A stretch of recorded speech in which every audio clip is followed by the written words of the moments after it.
The first sign of trouble came on an ordinary Tuesday morning. Dr. Lisa Martinez was reviewing data from the deep space monitoring stations when she saw something that made her heart skip a beat. An object was moving toward our solar system at impossible speeds. She blinked, checked her glasses, and looked again. The reading stayed the same. "Frank, can you come look at this?" She called to Captain Frank Moore, who was typing reports at a nearby desk. Captain Moore walked over, coffee, mug in hand. He leaned in close to the screen, narrowed his eyes, and whistled softly. "That can't be right," he said. "Nothing moves that fast." "The readings are consistent across 3 different stations," Lisa replied. "Whatever it is, it's big, it's fast, and it's heading straight for us." Within an hour, the quiet research facility transformed into a hive of activity. Admiral Peter Sutton arrived with a team of military experts. The president was notified. Around the world, other governments received the news with equal concern. Yet the public remained unaware, going about their daily lives. "The object is slowing down as it approaches Jupiter," announced Grace Williams, the deputy director of NASA's Deep Space Tracking Division. "That confirms it's not a natural phenomenon. It's under intelligent control." Admiral Sutton's face hardened. "So we're looking at first contact. Not just signals from space, but an actual visit." "Yes, sir," Lisa confirmed. "Based on its size and energy output, it appears to be a vessel. A very large one." In the days that followed, Earth's unified military command activated all defense systems. Space stations were put on high alert. Weapons platforms across the globe prepared for the unknown. Scientists worked around the clock to learn everything they could about the approaching ship. Lisa discovered unusual energy patterns flowing through the alien vessel. "These signatures don't match anything in our database, but they operate on principles we've started to explore in our own research. They're just scaled up. Massively." As the ship passed Mars, all doubt vanished. It was enormous, nearly a mile long, with smooth, dark surfaces that reflected little light. It moved with precision that defied its massive size, slowing gracefully. As it approached Earth orbit, then came the message. It broadcast simultaneously on all frequencies, in every major Earth language. "People of Earth, your system now belongs to the Arcturian Imperium. Prepare for integration. This is not a request." The control room fell silent. Admiral Sutton was the first to speak. "Send a reply. Tell them we welcome peaceful contact, but maintain our sovereignty." The communications team sent the message. Minutes passed with no response. The alien ship continued its approach, entering Earth orbit with casual ease. Its hull gleamed in the sunlight as it positioned itself above the northern hemisphere. "Sir," said a young technician, "we're detecting smaller craft launching from the main vessel." On the monitors, they watched as sleek shuttles emerged from the larger ship. They moved with incredible speed, darting toward various points around the globe. "They're scanning us," Lisa said, watching the data streams. "Military bases, power, plants, communications arrays, they're mapping our infrastructure. Can we stop them?" asked the Admiral. "Our weapons can't get past their shields," Captain Moore replied. "We've tried targeted EMP bursts, but they seem unaffected." For 3 days, the smaller craft continued their survey while the main ship, now identified through their broadcasts as the Imperial Sovereign, remained in orbit. Earth's governments maintained a united front, continuing to send messages requesting dialogue. The alien visitors ignored them all. On the 4th day, Lisa made a breakthrough. "I've been analyzing their shield technology," she explained to Admiral Sutton. "It's advanced but not incomprehensible. They use an energy modulation that's similar to our experimental phase shields, just more refined." "Can we penetrate it?" the Admiral asked. "Not yet," Lisa admitted. "But understanding how it works is the first step." Their conversation was interrupted when the main view screen lit up. A face appeared, humanoid but clearly alien, with blue-tinted skin and eyes that seemed to glow from within. "I am High Commander Zulvax of the Imperial Sovereign," the alien announced. "The royal representative of the Arcturian Imperium requires your presence. You will send delegates to these coordinates in your Swiss region within 6 Earth hours." The A screen went dark before anyone could respond. They want a meeting, Captain Moore said. That's something at least. Or they're gathering our leaders to eliminate them at once, countered Grace Williams. Admiral Sutton shook his head. If they wanted to destroy us, they could have done it already. Their technology is clearly superior. No, they want something else.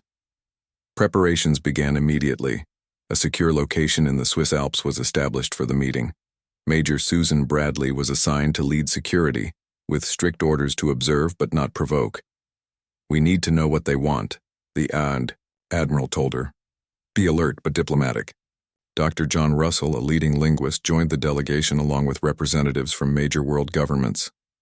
As they traveled to the meeting site, Lisa continued her analysis of the alien ship. There's something odd about their power distribution, she told Captain Moore. They're using enormous amounts of energy to maintain those shields, but their efficiency is surprisingly low. It's like they've never had to worry about conservation. The luxury of overwhelming power, Moore replied. They've never needed to innovate. The meeting location was transformed into a high-security zone. Helicopters circled overhead. Soldiers stood at attention. News crews were kept miles away, but rumors had already spread across the globe.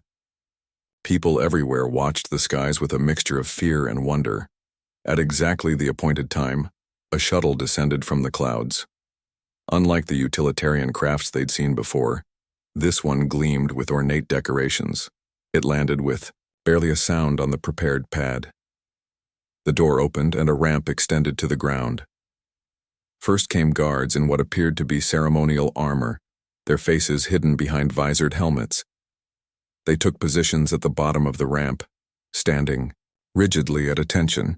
Then he appeared, taller than the others, dressed in elaborate robes that shimmered with an otherworldly light. His blue skin was decorated with intricate patterns and a circlet of unknown metal rested on his hairless head. He walked with absolute confidence, a being accustomed to total obedience. Prince Kamar, announced one of the guards, royal emissary of the Arcturian Imperium, conqueror of 47 systems, heir to the eternal throne. The prince surveyed the gathered humans with an expression that might have been amusement or contempt. It was hard to read alien features.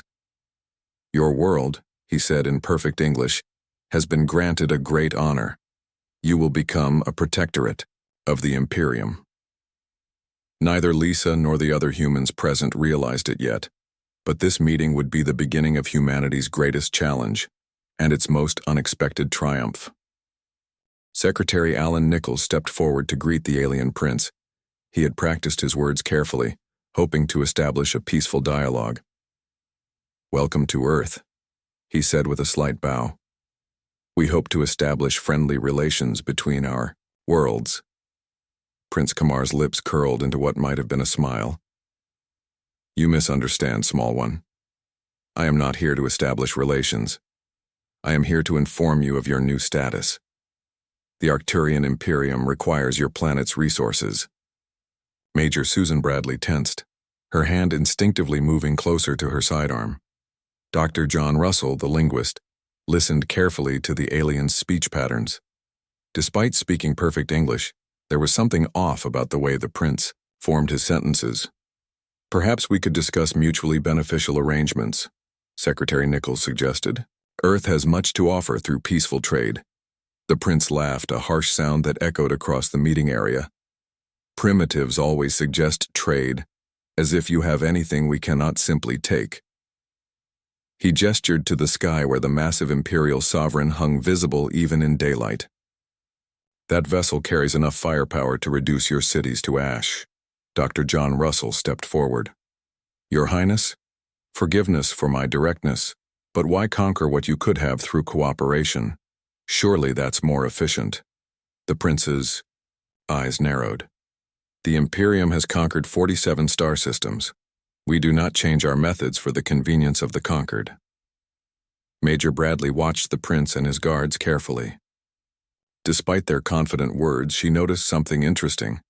The guards constantly checked their environmental readings. They seemed uncomfortable in Earth's atmosphere. One guard in particular kept adjusting what appeared to be a breathing apparatus hidden beneath his ornate collar. The meeting continued for nearly 2 hours. Earth's representatives tried various diplomatic approaches. The prince dismissed them all. He explained with increasing impatience that Earth would provide resources, labor, and whatever else the Imperium demanded. "You have 48 Earth hours to prepare your surrender," Prince Kamar finally announced. "After that, we begin the cleansing process." "Cleansing?" asked Secretary Nichols. "We will remove resistance centers first, your military bases, your government buildings, then population centers until submission is achieved." The prince spoke as if discussing the weather. "It is most efficient." As the prince turned to leave, Major Bradley whispered to Dr. Russell, "Did you notice their breathing issues?" "Yes," Russell replied quietly. "And their energy shields fluctuate when they're speaking, as if communication requires extra power." Back at the command center, they shared their observations with Admiral Sutton and Dr. Lisa Martinez. "They're vulnerable to our atmosphere?" Admiral Sutton asked. "They can survive in it," Major Bradley clarified, "but it seems to cause them discomfort.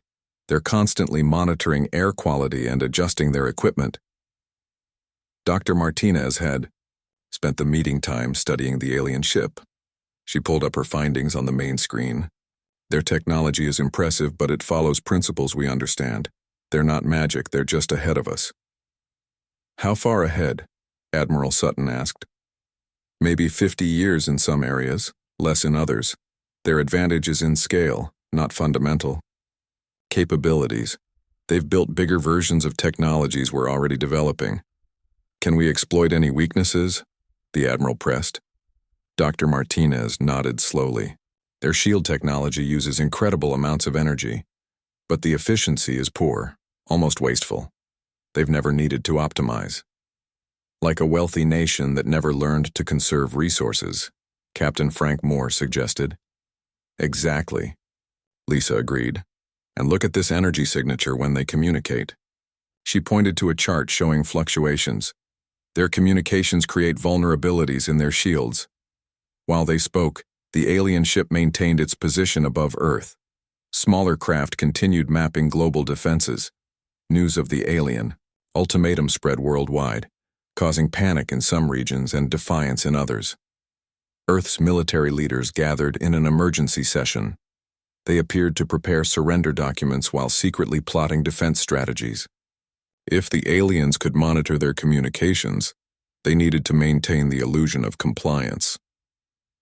Dr. Martinez worked through the night with Dr. Olivia Bennett from the Experimental Weapons Division. They tested various energy frequencies against simulated alien shields. "If we hit them at this resonance," Dr. Bennett said, pointing to a specific wavelength, "we might be able to disrupt their shield harmonics. But our weapons don't have enough power," Lisa replied, frustrated. "What if we don't need to overpower them?" Olivia suggested. "What if we just need to destabilize them at the right moment?" Meanwhile, Chief Technical Officer Kevin Wright discovered something crucial about the aliens' communication system. "They use a quantum encryption protocol," he explained to Colonel Nathan Hill. "But it has a cyclic reset pattern. There's a 3-second window every 4 hours where the system is vulnerable." "Can we exploit that?" Colonel Hill asked. "If we're in close enough proximity to their systems, yes." The plan began to take shape. Colonel Hill's special operations team would approach the Imperial Sovereign under the guise of delivering surrender terms. Once aboard, they would deploy devices designed by Dr. Martinez to disrupt shield harmonics. Dr. Samantha Carter, an expert in theoretical physics, joined the team. "Their shield technology has a fundamental flaw," she explained. "It's designed to stop kinetic weapons and energy beams, but it resonates at specific frequencies. Hit those frequencies hard enough and the whole system could cascade into failure." As the 48-hour deadline approached, Earth appeared to be preparing for surrender. The alien prince sent messages demanding inventories of Earth's resources. He seemed pleased with the humans' apparent submission. "We should have their surrender in 12 hours, Prince Kamar told High Commander Zulvax aboard the Imperial Sovereign. "Their leaders understand the futility of resistance." "These humans concern me," the commander replied. "Their technology is more advanced than our intelligence suggested. They are still primitives, the prince dismissed. They have barely left their own planet. Yet they have achieved much in a short time, the commander insisted. Our scans show they have theoretical knowledge of technologies they haven't yet built. Theory without application is worthless, the prince said. Lower shield power to minimal levels. We need to conserve energy for the resource extraction phase. On Earth, Admiral Sutton received the news from their monitoring stations. They're lowering shields. They think we're surrendering. This is our window, Dr. Martinez said. If we're going to act, it must be now. The pieces were in place. A shuttle was prepared, ostensibly carrying Earth's formal surrender documents. Captain Laura Johnson would pilot the craft. Lieutenant Ryan Scott and his team would be disguised as diplomatic aides. Remember, Colonel Hill told them during the final briefing, you'll have one chance to deploy the disruptors. Place them near their communication nodes for maximum effect. As the shuttle prepared for launch, Prince Kamar looked down at Earth from the Imperial Sovereign's observation deck. He saw a primitive world ripe for conquest, never suspecting that those primitives were about to challenge everything the Imperium believed about its own superiority. The shuttle rose smoothly from Earth's surface, carrying what the aliens believed was a surrender delegation. Captain Laura Johnson piloted with steady hands despite her racing heart. In the cabin behind her, Lieutenant Ryan Scott and his team wore formal diplomatic attire over their combat gear. Remember, act respectful and defeated until we're inside, Lieutenant Scott told his team in a low voice. Once we plant the devices, we'll have 15 minutes to get out before they activate. Communications specialist Eric Hughes checked his equipment one last time. He would be responsible for using the brief window of vulnerability in the alien encryption system. Approaching the Imperial Sovereign, Captain Johnson announced. They're hailing us. This is Earth Surrender Delegation, Lieutenant Scott responded to the hail, requesting permission to dock and present our formal terms. There was a brief pause before a voice replied, permission granted. Proceed to Docking Bay 4. As they approached the massive alien ship, they could see its true size. The Imperial Sovereign dwarfed Earth's largest vessels. Its dark hull gleamed in the sunlight, covered with strange markings and glowing energy lines. Look at that, whispered one of the team members. Their shield generators are visible on the outer hull. Exactly where Dr. Martinez said they would be. Lieutenant Scott nodded. That confirms her analysis. The shuttle entered an enormous docking bay. Various alien craft were stored here, most smaller than Earth vessels but clearly more advanced. Alien crew members moved about with purpose, their blue skin standing out against the dark metal surroundings. When the shuttle doors opened, Lieutenant Scott led his team out with their hands visible. They carried diplomatic cases containing what appeared to be document tablets but were actually the disruption devices. Welcome, said an Arcturian officer. Prince Kamar awaits your surrender in the central chamber. Follow me. As they walked through the corridors of the Imperial Sovereign, Eric Hughes subtly scanned the ship's systems with a device hidden in his jacket. He noted the locations of key communication nodes and power junctions. Meanwhile, on Earth, General Daniel Garcia oversaw final preparations for the counterattack. Military units worldwide stood ready but hidden.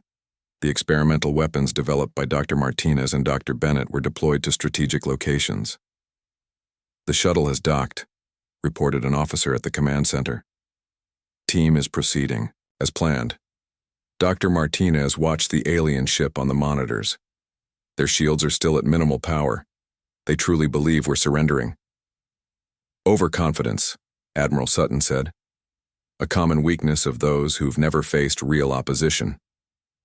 In now, the ship's central chamber, Prince Kamar sat on an elevated throne. High Commander Zulvac stood nearby, watching the humans with suspicious eyes.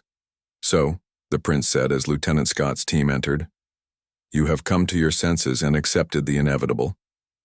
We bring Earth's response to your demands, Lieutenant, Scott replied, bowing his head in feigned submission. Let me see these documents, the prince commanded. Lieutenant Scott opened one of the cases, revealing a tablet. As the prince examined it, team members positioned themselves strategically around the room. Each carried a hidden device designed to disrupt the alien ship's systems. These terms are acceptable, the prince said after reviewing the document. You will begin resource delivery immediately. There is one more thing, Lieutenant Scott said. Our leaders request clarification on certain points. They have prepared specific questions. This was the delay tactic they had planned. As Lieutenant Scott engaged the prince in discussion, his team members discreetly placed devices throughout the chamber and in adjacent corridors.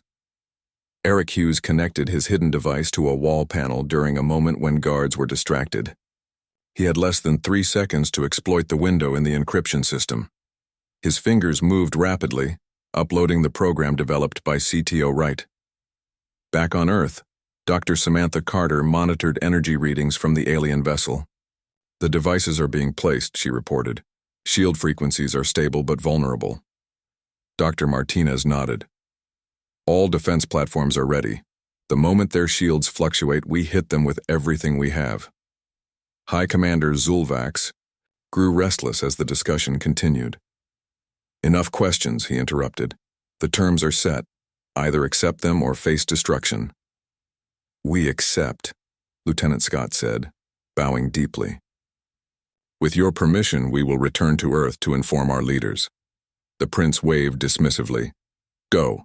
Prepare your world for its new purpose. As the team walked back toward their shuttle, Eric Hughes whispered, Upload complete. All devices placed. Good work, Lieutenant Scott replied softly. Now we need to get off this ship before... An alarm suddenly blared throughout the vessel. High Commander Zulvax's voice came over the ship's communication system. Security alert. The humans have accessed our systems. Detain the delegation.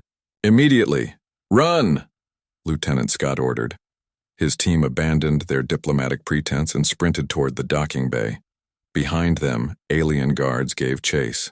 Energy weapons fired, leaving scorch marks on the walls where the humans had been moments before. On the bridge of the Imperial Sovereign, High Commander Zulvax confronted Prince Kamar. They've planted devices throughout the ship. Our systems are being compromised. Impossible, the prince insisted. They're primitives. Primitives who just breached our security, the commander countered. We should have destroyed them immediately rather than playing these diplomatic games. As they argued, the devices began their work. Throughout the ship, critical systems started to malfunction. Shield generators fluctuated as their control algorithms were corrupted. Communication networks experienced unexplained outages. On Earth, instruments detected the changes. They're in disarray, Admiral Sutton announced. Their shields are fluctuating exactly as predicted. Deploy all platforms, General Garcia ordered. Target the frequencies Dr. Carter identified. Around the planet, hidden weapons platforms emerged from oceans, forests, and mountain bases. Orbital defenses that had remained powered down until now suddenly activated. It was a defense network far more extensive than the aliens had detected during their survey. Inside the Imperial Sovereign, Lieutenant Scott's team fought their way back to the shuttle. Captain Johnson had the engines running, ready for immediate departure. 4 minutes until the main disruption sequence activates, Eric Hughes reported as they boarded. We need to be well clear by then. Captain Johnson didn't waste time responding. She sealed the shuttle and launched, shooting out of the docking bay as alien security forces fired after them. Prince Kamar watched in disbelief as warning lights flashed across ship status displays. What is happening? He demanded. Multiple system failures, reported an Arcturian technician. Shields losing coherence. Weapons systems offline. Impossible, the prince shouted. They are primitives. High Commander Zulvax stared at the approaching Earth forces on the tactical display. Primitives who just outsmarted the Imperium, he said grimly. The shuttle carrying Lieutenant Scott's team raced away from the Imperial Sovereign, just as Earth's defense platforms fired in perfect synchronization.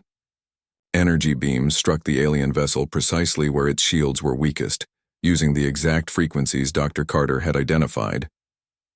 On the command ship's bridge, systems failed in cascading sequence. The mighty Imperial Sovereign, pride of the Arcturian fleet, suddenly found itself vulnerable to the very primitives it had come to conquer. The Imperial Sovereign shuddered as Earth's weapons struck its weakened shields. Alarms blared throughout the massive vessel. Crew members rushed to battle stations, but many systems failed to respond. On the bridge, Prince Kamar gripped the arms of his command chair. "Return fire," he shouted. "Destroy their primitive weapons." "We cannot, Your Highness," replied a panicked officer. "Weapon systems are unresponsive, shield integrity falling below 30%. High Commander Zulvax studied the tactical displays with growing concern. The humans were not attacking randomly. Their strikes targeted specific vulnerabilities with precision that suggested intimate knowledge of Arcturian technology. "How could they know?" he muttered. "How could they possibly know?" In Earth's command center, Admiral Sutton watched the battle unfold. The shuttle carrying Lieutenant Scott's team had returned safely to Earth. Now all defense platforms fired in coordinated sequence, each hit precisely timed to exploit the fluctuations in the alien ship's shields. "The disruption devices are working perfectly," Dr. Martinez reported. "Their systems are failing exactly as predicted." General Garcia nodded with satisfaction. "And our planetary defense grid?" "Fully operational," replied Dr. Olivia Bennett. "If they manage to launch fighters, we're ready." The tactical display showed dozens of small craft emerging from the Imperial Sovereign. Unlike the previous scout ships, these were clearly combat vessels, armed and dangerous. "Fighter launch detected," announced an officer. "They're heading for our defense platforms." "They're trying to take out our weapons," Admiral Sutton said. "Activate point defense systems." Around the world, secondary defense systems came online. These had been completely hidden from the aliens' initial survey, buried deep underground or disguised as civilian structures. Now they revealed their true purpose, firing precision beams that intercepted the approaching alien fighters. Aboard, the Imperial Sovereign, Prince Kamar watched in horror as his fighter squadron was decimated. "This is impossible. They are supposed to be primitive." "Your Highness," High Commander Zulvax said firmly, "we must withdraw. The humans have capabilities far beyond our intelligence reports." "Never," the prince shouted.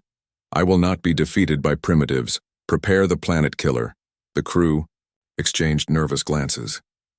The planet killer was the Imperial Sovereign's most powerful weapon, capable of destabilizing a planet's core. It had never failed to force immediate surrender. "Charging planet killer," announced the weapons officer. "Power at 10% and rising." On Earth, sensors detected the energy buildup. "They're powering up something big," Dr. Martinez warned. "Energy readings off the charts." Admiral Sutton turned to communications specialist Eric Hughes, who had returned with the infiltration team. "What do we know about their ultimate weapon?" "According to the data I downloaded, it's called the Planet Killer," Hughes replied. "It works by generating a focused gravity beam that penetrates to a planet's core, causing massive instability." "Can we stop it?" the Admiral asked. Dr. Martinez studied the readings. "The good news is, it takes time to charge. The bad news is our weapons can't penetrate deep enough to damage it directly." "What about the program Lieutenant Scott's team planted?" Dr. Bennett asked. "Could we use that to target the weapon systems?" Eric Hughes nodded slowly. "It's possible. The disruption devices are already affecting their power distribution. If we could redirect that program to focus on their weapon systems." He moved to a console and began typing rapidly. "I need to use the window in their encryption again. It should come up in about 40 seconds. Everyone in the command center held their breath as Hughes worked. On the main screen, they could see the Imperial Sovereign glowing with strange energy as it prepared to fire its ultimate weapon. "Power at 50%, reported an officer. "They'll be able to fire in 3 minutes." Inside the alien ship, Prince Kamar smiled as the planet killer charged. "Soon, these humans will understand true power. They will beg for mercy." High Commander Zulvax looked less certain. "Highness, our shields are failing. If they concentrate fire while the planet killer is charging..." "They cannot harm us," the prince insisted. "No species has ever stopped the planet killer." Suddenly, new alarms sounded across the bridge. The weapons officer looked up in panic. "Your Highness, power flow to the planet killer is becoming unstable." "What? How?" the prince demanded. "Unknown, Your Highness. The system is redirecting." Power back into the ship's main reactor. I cannot override it. On Earth, Eric Hughes smiled. I'm in, redirecting power from their weapon back to their reactor. Will that work? General Garcia asked. Their reactor isn't designed to handle that kind of feedback, Dr. Carter explained. It should create a cascade failure. Should? The general raised an eyebrow. Will, Dr. Carter corrected herself. Definitely will. The Imperial Sovereign's sleek hull now glowed with uncontrolled energy, as power meant for the planet killer flowed backward through the ship's systems. Secondary explosions rippled along its length. Reactor reaching critical levels, shouted the Arcturian engineer. We must eject the core, or the ship will be destroyed. Prince Kamar stood from his command chair, his face twisted with rage. This cannot be happening. We are the Arcturian Imperium. We do not lose to primitives. We have no choice, Highness, High Commander Zolvax insisted. We must surrender or die. The prince stared at the tactical display showing Earth's defense platform still firing with perfect coordination. His mighty warship, the pride of the Imperial fleet, was now crippled and failing. Send the signal, he finally ordered, his voice hollow. Call for surrender. The message came through to Earth's command center moments later. This is High Commander Zolvax of the Imperial Sovereign. We request immediate cessation of hostilities. We offer our surrender. A cheer went up from the staff, but Admiral Sutton silenced them with a raised hand. Maintain weapons lock, this could be a trick. Conditions of surrender, he transmitted back. Unconditional, came the reply. We request only safe passage from your system once repairs allow us to travel. Admiral Sutton looked to General Garcia, who nodded. Ceasefire, the Admiral ordered. But maintain defensive posture. All platforms stay online. Earth's weapons fell silent. The Imperial Sovereign hung in orbit, damaged and powerless, no longer a threat to the planet below. We did it, breathed Dr. Martinez, still hardly believing what she was seeing. We actually defeated them. Not just defeated them, Admiral Sutton said quietly. We humiliated them. The Arcturian Imperium came to conquer a primitive world and found themselves outmatched. What happens now? Asked Dr. Bennett. Now, said General Garcia with a smile, we dictate terms, and I think we should start with their technology. After all, they offered unconditional surrender. In the days that followed, Earth began the process of securing the Imperial Sovereign. Teams of scientists and engineers prepared to board the crippled vessel to study its technology. Military units stood ready to take custody of Prince Kamar and the ship's officers. Humanity had faced its first interstellar threat and emerged victorious. But as Admiral Sutton knew, this was just the beginning. The galaxy now knew about Earth, and Earth now knew about the galaxy. Everything would change. 1 week after the surrender of the Imperial Sovereign, Earth was still celebrating its unexpected victory. News broadcasts showed people dancing in streets worldwide. Children played with toy spaceships, reenacting the battle where humans defeated the mighty alien warship. In a secure facility in Switzerland, Prince Kamar sat in a comfortable but closely monitored room. He had been allowed to keep his royal garments, but nothing else. The prince stared out a window at the mountains, his blue skin looking pale under Earth's sunlight. Admiral Sutton entered the room accompanied by Dr. Lisa Martinez. Good morning. Your Highness, the Admiral said. I trust you're being treated well. The prince did not turn from the window. I am alive. That is the extent of my concern. We have some questions, Admiral Sutton continued, about the Arcturian Imperium. Now the prince turned. His luminous eyes narrowed. Questions you will use against my people? I think not. Dr. Martinez stepped forward. Your Highness, we're not interested in conquest. We only want to understand our place in the galaxy now that we know we're not alone. The prince studied her for a long moment. You truly believe that, don't you? That you are somehow different from other species? Aren't we? She asked. We defeated your warship when you thought us primitive. A bitter laugh escaped the prince's lips. Yes, the mighty humans. Do you know how many other species have told similar tales of their uniqueness? all before becoming part of the Imperium. Yet here you sit, Admiral Sutton pointed out. Your ship disabled, your crew captured. The prince's posture changed slightly. Something like uncertainty crossed his face. Yes, here I sit. The first royal heir in the history of the Imperium to suffer defeat. For the first time, Dr. Martinez sensed an opening. Tell us about the Imperium, Your Highness. Not for tactical information, but so we can understand the galaxy we're now part of. The prince considered for a moment, then nodded. What do you wish to know? Meanwhile, in another part of the facility, High Commander Zulvax was providing technical information to Earth scientists. Unlike the prince, the commander had quickly recognized the new reality and chosen cooperation. The drive system operates on principles of space folding, he explained to Dr. Olivia Bennett. Your scientists have the basic theory correct, but our implementation is more refined. And this allows you to travel between star systems quickly? Dr. Bennett asked. Yes, a journey of 50 light-years might take 3 of your weeks. Dr. Bennett made notes excitedly.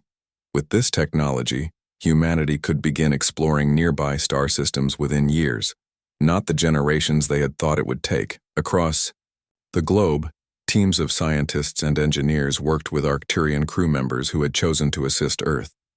Some worked on communication technology. Others studied the aliens' advanced medical equipment. The most significant group focused on the damaged Imperial Sovereign itself, now in stable orbit and under human control. President Michelle Adams addressed the United Nations in New York. Her speech was broadcast worldwide. Fellow citizens of Earth, today marks a new chapter in human history. We have faced our first contact with an alien civilization and proven ourselves equal to the challenge. She paused as applause filled the assembly hall. But our victory brings new responsibilities. We now know that the galaxy is filled with other civilizations. Some, like the Arcturian Imperium, believe in conquest rather than cooperation. Earth must be prepared to defend itself while also reaching out in friendship to those who would be our allies.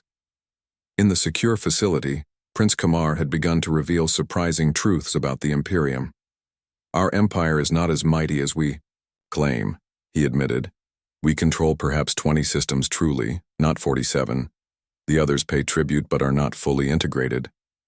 You exaggerated your power? Admiral Sutton asked. Of course, fear is a powerful weapon. Many worlds surrender without resistance when faced with our reputation. Dr. Martinez leaned forward. And the other species? The ones you've conquered? The prince looked uncomfortable. Many serve the Imperium reluctantly. Some have been waiting generations for a chance to break free. Admiral Sutton and Dr. Martinez exchanged glances. This information changed everything. In Washington, D.C., General Garcia met with Ambassador William Taylor, newly appointed to represent Earth in interstellar affairs. The intelligence we're gathering suggests the Imperium is vulnerable, the general explained. Their hold on many worlds is weaker than they led us to believe. Ambassador Taylor nodded thoughtfully. So Earth could potentially become a rallying point for resistance? More than that, the general replied. We could lead an alliance of free worlds. 2 weeks later, a delegation from Earth boarded a small Arcturian vessel that had been modified for human use. Led by Ambassador Taylor, the group included Dr. Martinez, communications specialist Hughes, and a small security team.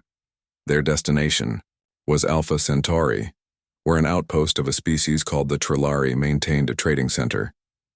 Before departure, they visited the Imperial Sovereign one last time.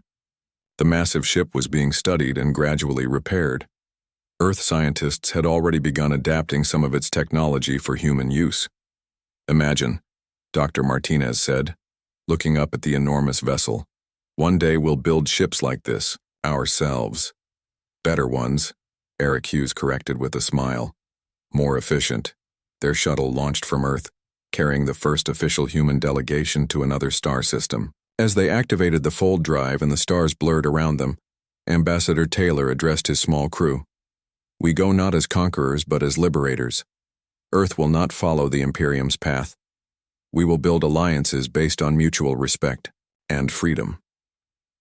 In his monitored quarters, Prince Kamar watched a recording of the shuttle's departure. His expression was unreadable, but something like respect flickered in his eyes. These humans had defeated his warship, captured him, and now were venturing into the stars using his people's technology. All in less than a month. The prince turned to Admiral Sutton, who had brought the recording. "You asked once why I thought humans were different. Now I begin to see. You adapt faster than any species I've encountered. Is that a compliment, Your Highness?" the Admiral asked. "An observation," the prince replied. "And perhaps a warning. Power can corrupt any species, Admiral, even yours."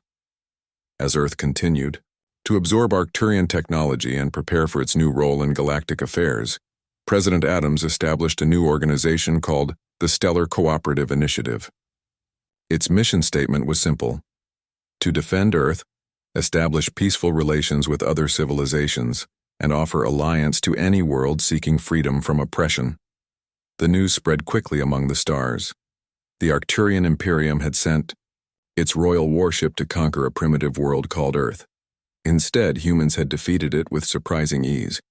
Now those same humans were reaching out to other worlds, offering friendship and alliance against the Imperium. For the first time in centuries, the galaxy began to change, and at the center of that change stood humanity, no longer isolated on their small blue planet but emerging as a new power among the stars.